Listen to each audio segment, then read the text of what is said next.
My name's Shelda Jane Smith and I'm a lecturer and researcher at the University of Liverpool. I'm also local to the area, born and raised in Liverpool, and I am a board member of the Caribbean Community Centre. And I guess what the primary aim of this video is to show what this place means, the value that this place has for a large number of local residents.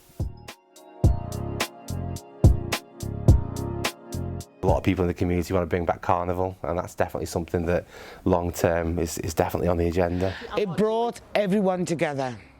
The young, the old, the infirm, it doesn't matter. Everyone was out for Carnival. That field in the back there was full. The whole place was full. The streets were full. And it was a magical day. It's like it is today for the Queen. That was our Carnival, you know what I'm saying? The Carnival was always fantastic. In fact, my wife remembers when she was a little girl. She's from Dovecot of all places, but her family are from around here, and she remembers the steel drums and the steel pans and just the Carnival atmosphere that was here. When I first came to England at 13, I was in London, and they had the Notting Hill Carnival, which was obviously huge. This obviously wasn't as big as that, but it replicated it. I think my most fond memory from the history was creating me carnival costumes on the floor in here with our glue gun. You know, we'd create our costumes in here, our belt. We used to have a felt belt and like a felt collar, and we'd decorate it with all our feathers, and then we'd get a headpiece and we'd go onto the car park there to get on the float. Like our house on Grove Street, the Carnival would drive past. You know, the route was, I think it went that way. Anyway, I can't remember the route, but it went past our doorstep. So, you know, as a kid, like seeing all those, the colour, the music, you know, just the vibrancy was such an exciting thing. It felt like a very safe, exciting day, and you know, it's a real loss. Today's generation don't have, you know, that. I think that is a real loss to Liverpool and our community. The Caribbean Centre was a purpose-built community centre that opened up in 1977, and it lies on the edge of Toxteth on one hand, locally known as Liverpool 8, and then just across the road you have the city centre and what's starting to become the Knowledge Quarter. And the Knowledge Quarter is about 450 acres of urban regeneration, with the premise that it supports science, innovation, technology. And with this urban development, we also have a rise of professionals who are seeking housing in the neighbouring areas, such as Toxteth. It's this kind of contrast between areas that are now seemingly attractive to young professionals, but they were also areas that were explicitly targeted, you know, for Thatcher's managed decline, social policies in the 80s, but also seeing the ongoing negative effects of austerity measures within the UK. My name is Pamela Gray. I am over the age of 21, as you can see, and I have been living and doing work in this community for, gosh, I don't even know how many years, since I was 15. I was dragged into it and I never left until the centre closed down. I've worked around the area in this centre here. We had Domino's, Jamaica Association, the centre itself. We've done work for the carnivals, and it's been quite a journey, to be honest with you. Very interesting. Hi, my name's Malika Agani-Roby. I am a volunteer at the Caribbean Centre. I am part of the race equality team for the Liverpool City Region Combined Authority. I'm a founder of Elevate, which is a young mentoring group and elevating resource for people in our community. I think the centre in particular is important for the reason that it was given and built. So, you know, there was other associations, so I believe that each house had its own building in terms of the Barbados Association, the Jamaica Association, Trini and so on. My understanding is they were compulsory purchased by the council, all of these individual houses, because obviously something being taken away from those communities. This was purpose built for those communities to have kind of a space and a hub. What used to be important to me in the centre, I must say, because I haven't been in there for years, is the sense of community it had. We had 6 associations in there, and every year each one had an independent dance or a fundraising dance. We also tried to put on like cultural days, which was quite successful, by the way. We've had the domino trips were just phenomenal. Everyone wanted to get involved. Everyone wanted to travel. And it was absolutely brilliant because we travelled all over the country. My name is Harold Chang and I'm a Jamaican. I came to this country 22 years ago. This place let me know almost all of the UK. We have a domino club, and every week we used to go to London, Birmingham, all over the place we go to play domino, and we meet people from all over the UK, and I get to know lots of places. So this is an inspiration for everybody. We would like this place that we can teach people Caribbean food, Caribbean music, and Caribbean culture. You understand? I used to love on a Saturday night, well, Friday night as well, Friday, Saturday and Sunday. I was, well, you know, getting dressed up, you know, come out and feel good about myself, enjoy my little drink, enjoy my little dance, go home happy. I'm good till the following week.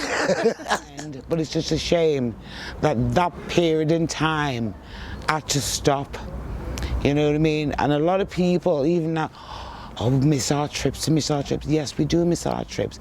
And we do miss the friendships we made in all the places we visited. We get a sense that something's gone awry. It's gone from a place that was thriving to something that was in decline, and then that led to an eventual closure. And so what we're seeing is people of all ages coming together to take a stand against and to resist these forms of community dispossession. And what's been really promising is that a group of activists, young and old, have come together to form the Liverpool African Caribbean Grassroots Initiative, also known as LACG.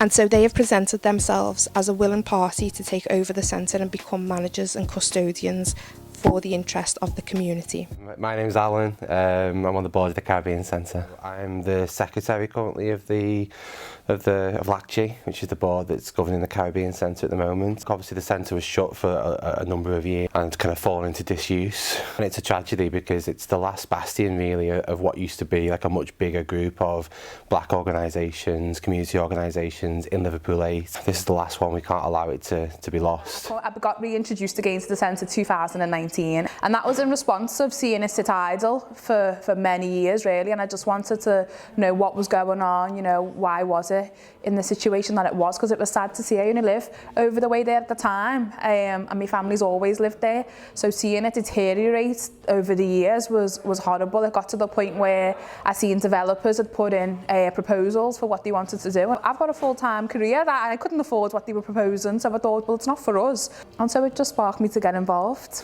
So the Caribbean Centre is this space, this building, the land that we're on. LACG itself is a company that's been set up, a governing board to try to win the lease and then open the centre and get it back to its rightful place as a thriving hub for the community.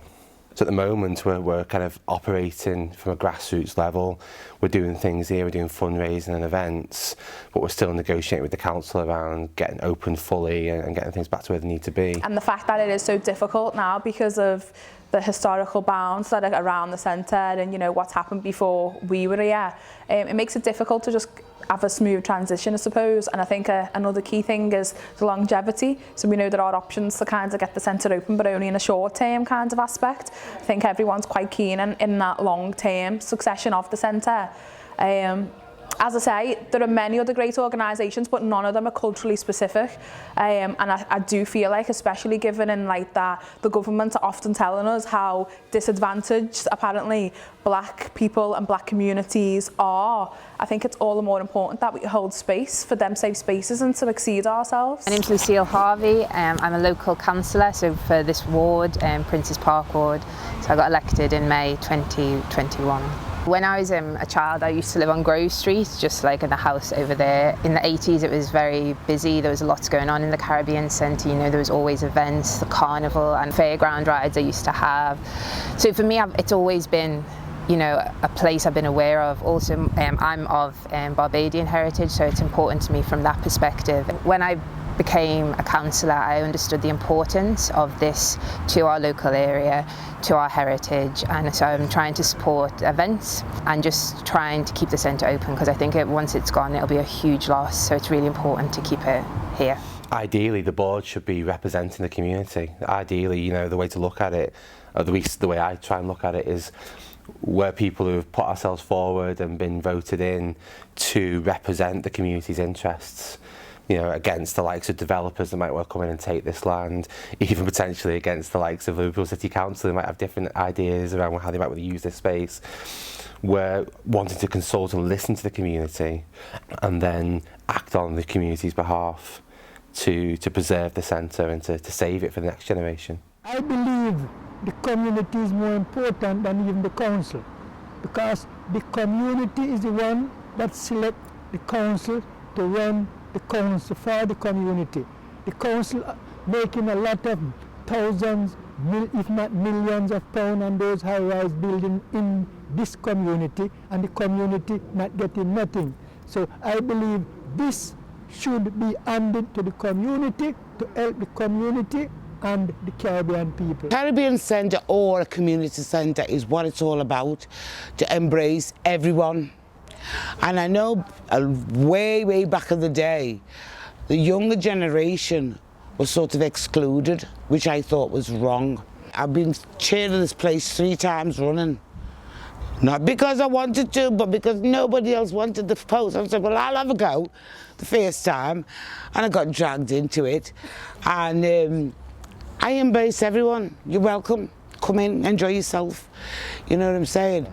But just short term, you know, promoting, celebrating the islands, especially the 6 islands that founded the centre, and having the Independence Days, making young people who maybe feel a bit disconnected, maybe haven't carried on the traditions of cooking our dishes and our foods, making them feel proud of where we all come from and our heritage. My name's Liam, I'm 33.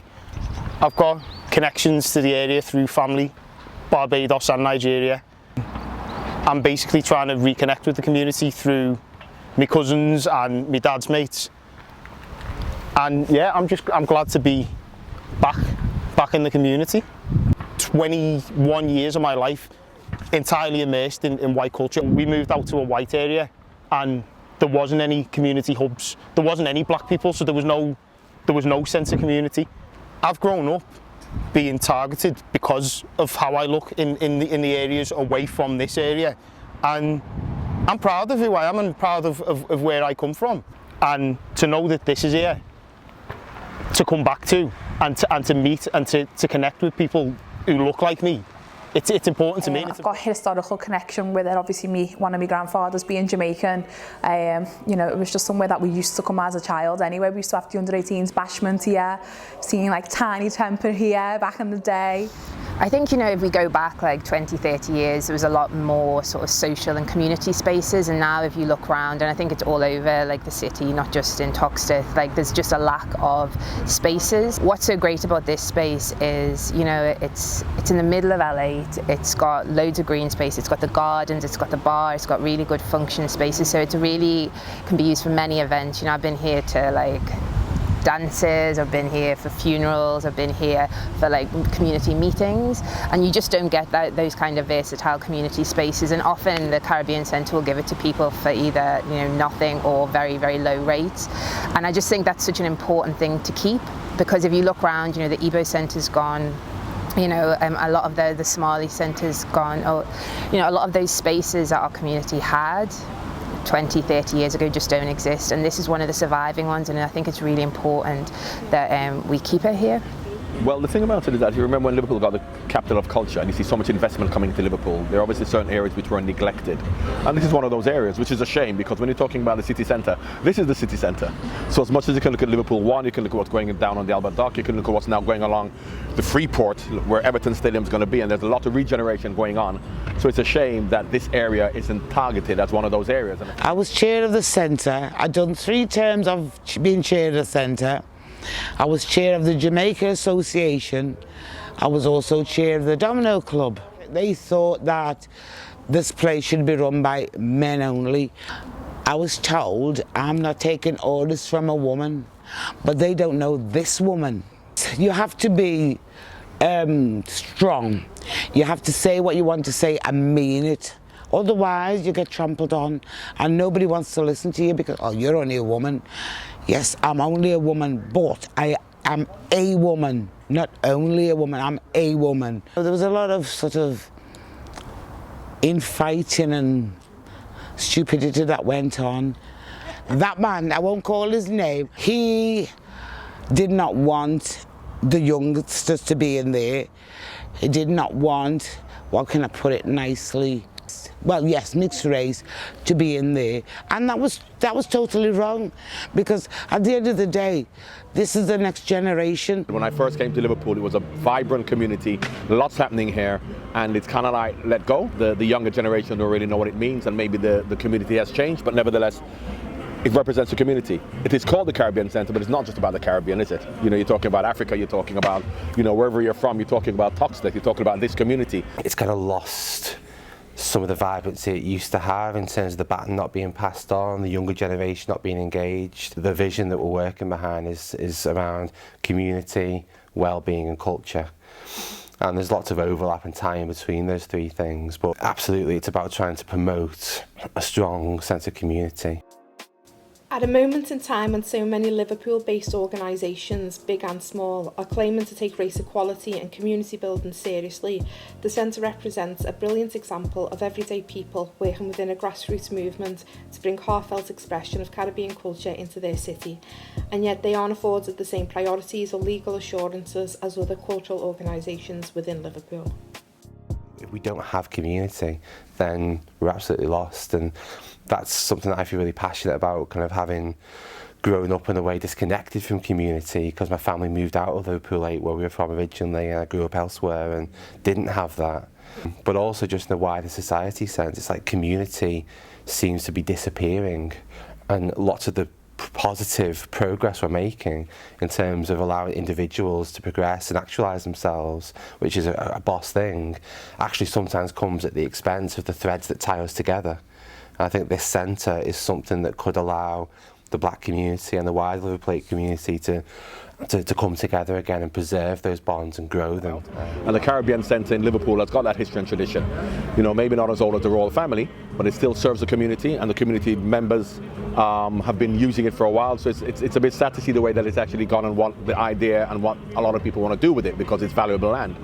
But of course, I think that the council and people generally speaking should really think about what it means to so many people, the history and the traditions of it, and really support it even more. I think the community need to support the centre.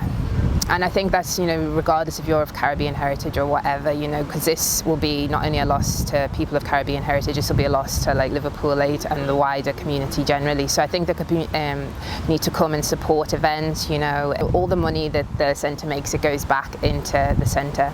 You know, we've got a good board who are working really hard. So, you know, just any opportunities you can to support, either financially or by volunteering, or just by coming along to the events and showing, you know, that you appreciate the centre, you want it to stay. This is the local community that have took time out to do this, because the realisation from the youth is there is nothing here. This was built for the community and then closed for how long, you know? And this is local people who have done this. Charlie Dimmock couldn't have done better. We're still in negotiations with the council at the moment to be legally here. It has been a fight in terms of we don't have full access to all of our utilities in terms of gas, hot water. You know, we've made conscious efforts to be prepared for when that day comes. You know, we've got all new plumbing in the centre, new radiators installed, but there's just those legal barriers stopping us from really being able to heat the centre adequately. So we've had to invest in space heaters to make sure that when people are using the space, it's still comfortable and meeting basic regulations. It's frustrating, you know, feeling like we're in a space that we actually should feel ownership over, but actually there's so many blocks in the way. I mean, we've had homeless people squatting in this building for many years, as I've watched as we've walked past. No one's really done anything about that. But as soon as a proactive group come in and kind of took over the building in respect of wanting to revive it for everybody, it's been difficult, and it's been like, gosh, we didn't realise the mammoth for the task we actually took on at that time. Multi-layers to this that we maybe under-anticipated at the time. But yeah, we're still here, we're kind of squatting, you know, but we're prepared to make sure that we stay visible. We're prepared to make sure that we show that the centre wants to be alive. Securing funding, which was a basic thing. As I say, the 6 organisations that were occupy the centre at the time, They all have an independence dance once a year, and I'm going to name him. Mr. Higgins was pivotal in securing funding for each dancers, or for Jamaica Association really, but he was also arguing for the other associations. They need openness, they need honesty, they need transparency, and somewhere they can go, enjoy themselves on either Friday, Saturday or Sunday night, and then, you know, at the end of the day, go home and feel happy that they've been out, and you know, they've had a dance, they've had a drink, and they're okay. You know, because there's nothing at the minute for anyone to go nowhere. And that's, you know, that's sad for Liverpool 8 really. Because this is where we used to congregate. We used to have fun. When I say fun, we used to have fun. And we knew how to throw it down, you know what I'm saying? We knew how to throw it down, girl. It'd just be such a great loss to the community to lose the site. So I got involved by attending events and supporting events how I could. And when I became a councillor, I became even more aware of how important this community centre is. And I'm really keen to keep it for the community for future generations. That if you want to be wise, you must watch the bees and the ants, and you will have a lot of wisdom from that. So that's the reason why every day I sit with the bees and watch them going in, hundreds of them going in and hundreds coming out, no fuss and no fight. So if we just work with like all the bees work, we won't have any problem. That the more bees you have is the more worker we have. So the world cannot be overpopulated. We have to try just get more people, like how we get more bees, and the more bees you have is the more workforce you have, and that's how we have to work. In terms of well-being, you know, it's again something I'm passionate about in terms of being a therapist and my mental health background. Supporting positive health and well-being is something this centre could really do powerfully. You know, people want it open for dances and luncheons and things, and that's boss, that's really important and supports community. But I also see this space being used for yoga, for talking circles, for kind of drawing inspiration from African-centred models of conflict resolution, of positive mental health, promoting positive information around nutrition, but celebrating, honouring Caribbean and African culture. And my background is quarter Nigerian, quarter Bajan. I think it's for everyone. I'd want it to be for everyone. I wouldn't want to be exclusive just for the Caribbean community, because we're all displaced from one mother, the motherland. It's important to have that hub, just to reconnect with your roots. And I feel like the centre brings us all together. And the further away we get from the centre, as I know myself, the less access you've got to your own people. And if the centre goes, it's even less, isn't it? It was a place where you celebrated all Caribbean cultures. It was a place where I could come and say I'm of Barbadian heritage, and people wouldn't go, what, you know, and like get those comments, because everybody of, you know, mixed Caribbean heritage understands, you know, the plethora of skin colours we come in and hair types, even though I'm on obviously the very light end. But it was a place where like you could feel like the true community of the Caribbean. And also like learn, obviously I knew a bit of my Barbadian heritage, but obviously Barbados is just one small island in many islands, and there's all various different kinds of cultures and various different kinds of foods. So it was just great to feel part of a wider community and come here and, you know, learn and celebrate the different cultures. I'll be here for Jamaican Independence Day. I don't have any Jamaican heritage, but that'll be a great event. And that's why places like this are so important. Like obviously we're all proud of our individual, you know, backgrounds, but here we get to sort of like celebrate as a wider Caribbean family, and I think that's really important. I feel like I've got strong cultural roots to this space, this land, where my granddad lived when he landed here from the Caribbean. I grew up with a lot of kind of cultural disconnection. One of the things that makes me feel really passionate about this centre, my granddad came here in the 50s from Barbados, and he actually lived on this street. He lived on Amberley Street where the centre is, and Herbie Higgins, who was one of the founding members, was my granddad's best man. I guess I had to go on a journey myself to reconnect with that and bridge the gap and go back to Barbados and meet the family over there. I guess it felt like a real personal mission really to rep Barbados here as well, and Jamaica does such an amazing job of repping itself. It's a beautiful island and beautiful culture. I love Jamaican food, I love Jamaican music, but Barbados doesn't always speak up for itself. It's a small island, so I wanted to rep my granddad, my roots, my family over there, and with the support of other people, we put on a Barbados independence celebration last year in November. And yeah, it was just an amazing experience. That is my heritage. I'm mixed Bayesian and Irish heritage. My cousins, Roxanne and Angelica, doing the food. We had some kind of Bayesian DJs.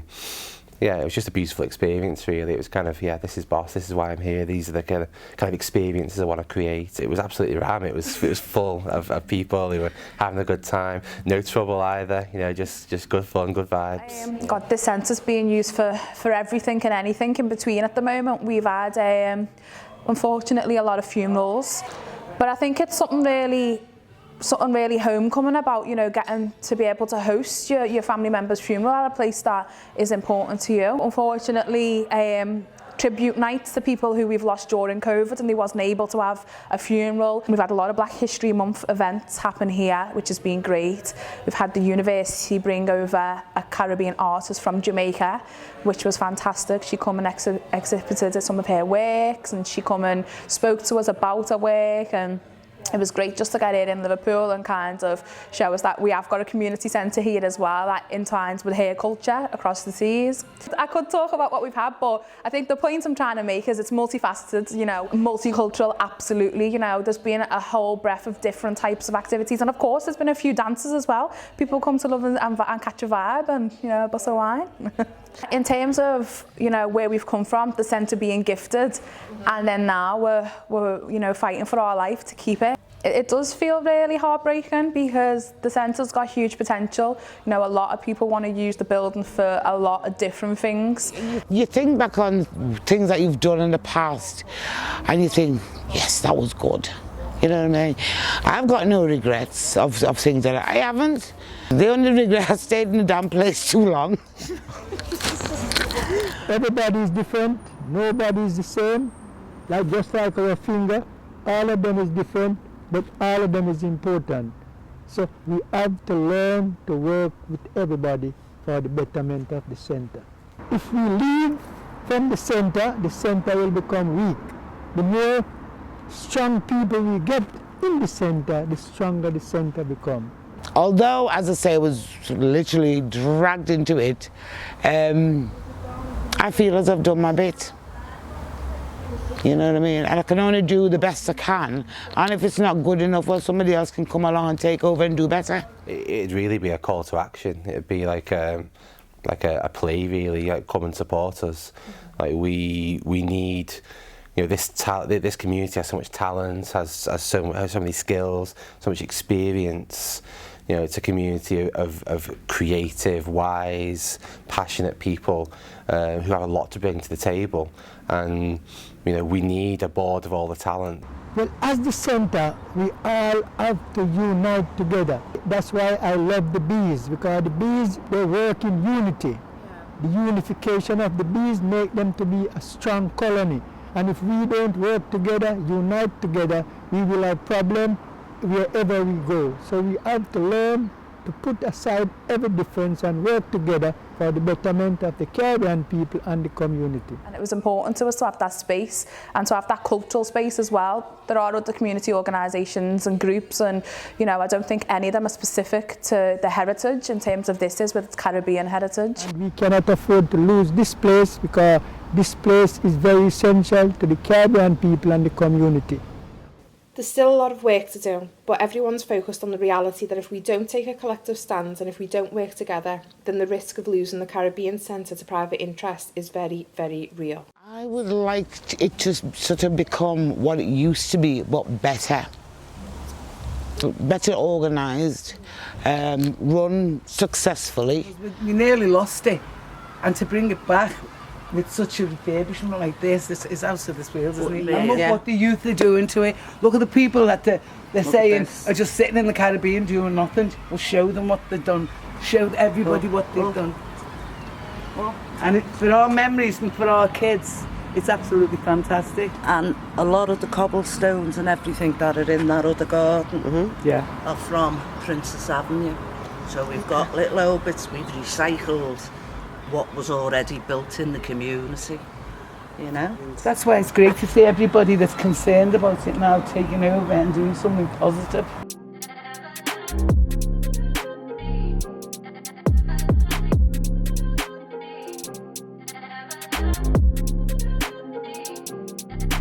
So you can say whatever you want to say, filmmaker shoulder, so we're back. Oh, fucking hell, I don't know. What? I'm keeping that bit, you know. We are still in negotiations with the council to be able to legally...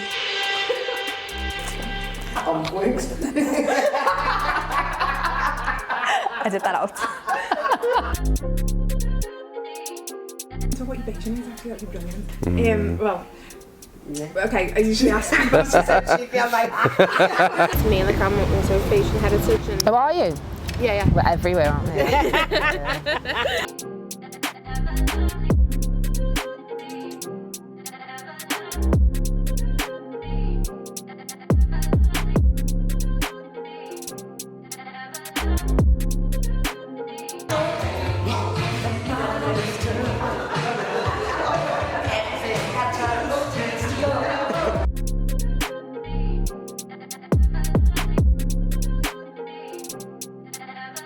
You're old enough like myself to remember. I'm older than you, girl. What's wrong with you?